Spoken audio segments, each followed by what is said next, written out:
The Boeing 747 is a jet of gigantic proportions.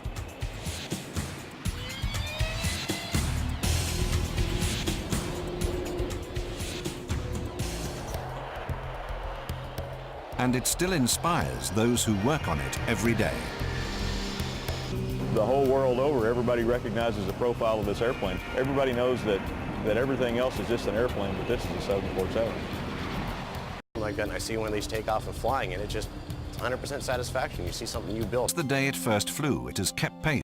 When the 747 reaches 320 kilometers per hour on the runway, a phenomenon called rotation occurs. I didn't mean to do that. Thanks to the physics of thrust and lift, 400,000 kilograms of aluminium, fuel, passengers and cargo are raised skyward.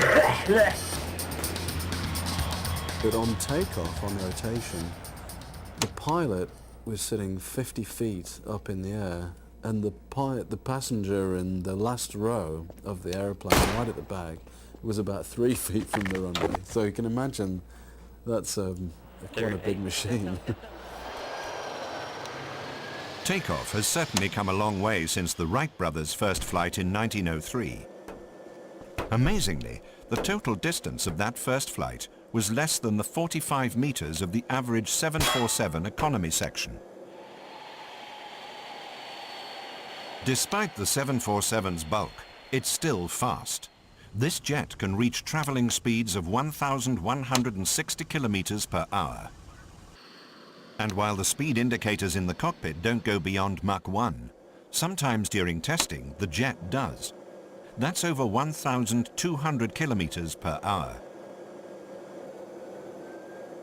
When we do flutter testing to show that the airplane high-speed characteristics are acceptable, we're required to fly out to 0.97 or 97% of the speed of sound.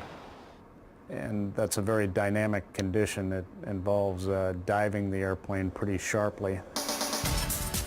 And then you have to do maneuvers once you get to that Mach number. Picking everyone up, man. What the heck you doing? There has been, at least locally on the airplane, some supersonic flow.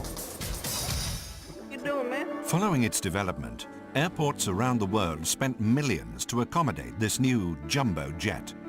A key part of the 747 introduction into service, and again even more so with the 400, was how on earth do we fit this around an airport that's built for smaller jets? And that was a key question. In fact, so much so that it helped define what's called